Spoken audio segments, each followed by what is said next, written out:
vivons dans un monde qu'on peut critiquer, qui est le monde de la dérision.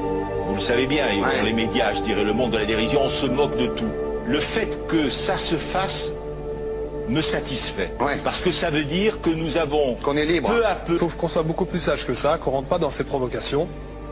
Et c'est pour ça que... C'est l'autocensure, ça, Jamel. Tu comprends ce que je veux dire? Si on commence à pas faire de dessin pour pas choquer les musulmans... Non, si on fait... Pour moi, c'est de l'autocensure. C'est la fin de la liberté d'expression. Pour moi, la liberté d'expression, la liberté d'expression et le respect font partie, sont mariés ensemble. Mais ça...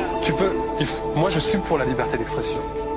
Mais si je vais blesser une personne, pourquoi blesser la personne? Non, mais si moi j'ai envie de faire une caricature sur Mahomet ou sur un rabbin ou sur Jésus-Christ, il faut que j'ai le droit de le faire. Tu comprends? C'est ça la France. Quand tu sais que tu vas blesser 10 millions de personnes, pourquoi tu vas les blesser?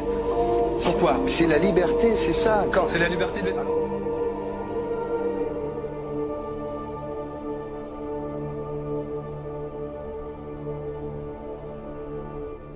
Non mais vous ne pensez pas que c'était à vous de vous excuser, non? En disant le sketch n'était pas très drôle, je suis désolé si j'ai blessé des gens, voilà, excusez-moi, voilà, c'est une connerie, c'est mon travail.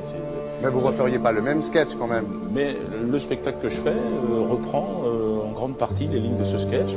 Mais il y a un truc que je ne comprends pas sur cette affaire, c'est qu'à aucun moment vous avez senti le besoin de vous excuser et que vous en avez rajouté. C'est tellement surprenant, c'est tellement inadmissible que j'en suis choqué. Voilà. Dans un pays où on peut parler, on peut s'exprimer. Et là, pourquoi tout d'un coup, sur un sujet, on ne pourrait pas s'exprimer sur ce bah, vous savez bien pourquoi on ne peut pas s'exprimer. Pourquoi? Bah parce que dans ce pays, on a envoyé pendant la guerre des juifs dans des chambres à gaz et que ça crée un petit problème quand même. Vous voyez ce que je veux dire? Dans ce pays, on a envoyé pendant 400 ans des centaines de millions de Noirs. Il y a eu 400 ans d'esclavage et pourtant, ça n'a pas empêché Michel Leb de faire un sketch qui m'a fait marrer. Où il faisait un Noir, et à la fin, il faisait un singe, en parlant des narines, en parlant des lunettes. En tout cas, lui, il n'a pas été interdit d'exercer son travail. Il a même eu la Légion d'honneur.